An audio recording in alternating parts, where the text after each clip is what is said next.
Fala galera, beleza? Bem-vindos a mais um Direto do Forno e hoje com um assunto quente. No último dia 9 de abril morreu o príncipe Philip, o consorte real, marido da rainha Elizabeth II lá na Inglaterra. Ele morreu com 99 anos, o mais longevo membro da família real britânica da história, e sua morte gerou consequências midiáticas e foi notícia em todo o mundo. E é justamente por isso, esse fator global da notícia da morte de um nobre, que eu decidi fazer o vídeo de hoje.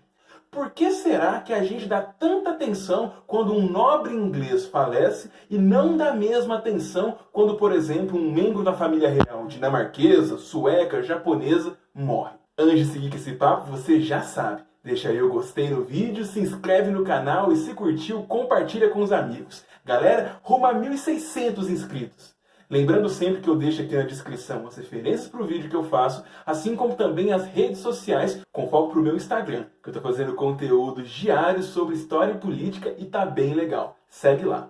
Mas chega de papo furado, vamos logo para o vídeo. Provavelmente você deve ter respondido já a minha resposta inicial e falado: olha, Forno, isso é óbvio, a gente dá atenção para a família real inglesa porque o Império Britânico foi gigante. Apogeu militar, econômico, Primeira e Segunda Guerra Mundial, cheio de colônias. Eu não te tiro razão em relação a isso.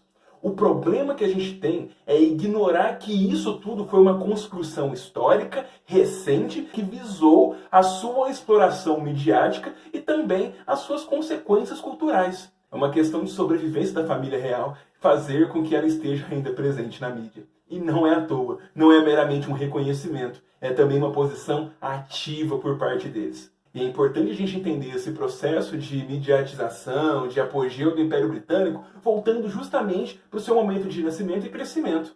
Porque, afinal de contas, a gente começa a perceber a Inglaterra como potência global a partir do século XVII. Eles foram uma potência tardia na questão da expansão marítima, na conquista de novos territórios e mesmo na incorporação de rotas comerciais, como aconteceu entre Portugal, Espanha e a África e a Ásia. A Inglaterra vai chegar tarde, porém ela vai chegar já pegando um território que vai ser depois dos Estados Unidos e, a partir do século XVII, ela vai enxergar uma crescente industrialização que vai dar depois o bojo da primeira Revolução Industrial. A Inglaterra, então, enquanto Espanha e Portugal vão tendo um decréscimo de força, eles vão acabar melhorando bastante a sua industrialização e fazer o seu crescimento, que depois se converterá em práticas colonialistas na África e na Ásia, além da própria Oceania, que, mesmo já perdendo os Estados Unidos em 1776, eles vão ainda conseguir um apogeu no século XIX, conquistando inúmeros territórios da África, pegando o que vai ser depois áreas da Índia, da China, pegando a Austrália, lugares, como eu disse, da Oceania, é muita coisa. Então, a gente pode falar que, de fato, o apogeu do Império Britânico, como império que o sol nunca se põe, vai ser durante o reinado da Rainha Vitória, que governou entre 1837 a 1901 e constituiu, consolidou o Império Britânico como o maior império do mundo naquele momento. Realmente faz muito sentido a gente ter tanta apreciação pela Inglaterra, prestar atenção mais em Londres, justamente porque tem essa herança fortíssima de um lugar que aprimorou bastante o seu comércio, foi o embrião da industrialização que a humanidade vai conhecer, assim como também durante o século XIX vai se tornar uma potência gigantesca na diplomacia e também nas artes, na medicina, na literatura, na ciência. A Inglaterra vai conseguir um apogeu científico enorme, acompanhando também a primeira e a segunda Revolução Industrial. Vai fazer pressão para países da América pararem com a escravidão, assim como vai estimular bastante o que a gente vai entender depois como capitalismo industrial e financeiro. E isso também conquistando inúmeros territórios, como eu já disse. Então faz todo o sentido. E essa importância que a Inglaterra vai se constituir, embora ainda rivalizasse bastante com o Império e depois Terceira República Francesa do século XIX, eles têm uma importância bem grande. E isso vai se converter também em práticas culturais. É a prática de sociedades incorporando o estilo de vida britânico, que vai se manifestar tanto pelas colônias que eles vão possuir, que não são poucas, e tem uma quantidade populacional enorme, com seus esportes, com suas práticas culturais, com seus modos de se vestir. Eu falo até um pouquinho nessa questão aqui nesse vídeo, analisando o processo do Mowgli nessa questão toda, o Kipling, um inglês que ele era, mas filho de colonos lá na Índia colonizada, enfim. A gente vai ter essas práticas culturais que vão, de fato, condicionar essa importância da família real. Se você tem práticas culturais, se você fala inglês, você acaba sendo súdito da rainha. E a Rainha Vitória, naquele momento, era uma das principais lideranças do mundo. Ela, inclusive, vai ser a rainha mais longeva da história da Inglaterra. Ela só vai perder esse cargo para Elizabeth II, que ainda está viva aqui com a gente. E todo esse processo justifica a posição da Inglaterra durante as Primeiras e Segundas Guerras Mundiais, que eles vão ser lideranças importantíssimas na Europa, para os seus lados da guerra especificamente, e vão ter uma importância muito grande ainda salientada, embora que durante as guerras mundiais já começa a se assistir um grande apogeu dos Estados Unidos, roubando um pouco desse poderio todo que era da Inglaterra durante o século XIX e o começo do XX. A gente já começa a ver, a partir das guerras, um decréscimo do poder da monarquia britânica, do próprio Império Britânico, assim como também vai acontecer o processo de descolonização do mundo inteiro, que embora a Inglaterra tenha fundado a Commonwealth justamente para fazer essa comunidade de nações que ainda obedecem certos ditames britânicos, que fazem as nações independentes caminharem unidas com essa liderança britânica, não é a mesma coisa. Ainda mais que os Estados Unidos estão fazendo o seu crescimento cada vez maior, teremos a União Soviética como potência opositora e todo o embrião que depois será a Guerra Fria. Então a Inglaterra fica meio sem jeito no século XX e isso poderia ceifar de vez a importância da monarquia, a importância da Inglaterra e principalmente a atenção que a gente dá para um nobre inglês se vive ou morre. E é aí que entra a importância do reinado da Rainha Elizabeth II. Sim, essa é uma coisa interessante porque, por ela ser uma pessoa bastante idosa, ela esteve muito inserida nesse processo de perda da relevância da Inglaterra, de perda de colônias, do lugar da Inglaterra cada vez menor no mundo, cada vez mais polarizado entre capitalistas e socialistas. Então a Inglaterra ficou meio sem jeito e cabia ao reinado da Elizabeth II essa missão de se adaptar, de se modernizar, de colocar a Inglaterra nesses novos tempos. Não como se fosse uma providência divina, não como se ela realmente tinha que fazer isso. Mas ela acabou se colocando nesse dilema. Se colocando não, né? Encontrando esse dilema, essa encruzilhada. Ou ela fazia isso, ou ela assistia cada vez mais o poder dela cair por água abaixo. A relevância da família real cair por água abaixo.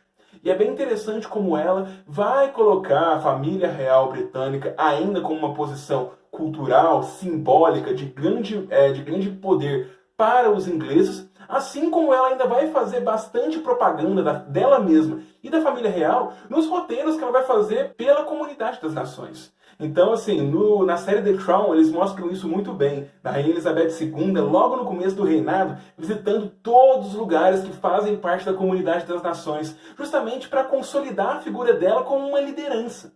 Além disso, ela vai ainda fazer com que a família real tenha importância participando das negociações políticas. Não que ela tenha um papel político, a rainha não possui isso. Mas ela ainda conversa com os primeiros ministros, ela faz com que eles ainda tenham uma preponderância para respeitar a família real, para não votar nenhuma mudança governamental que tornasse a Inglaterra uma república.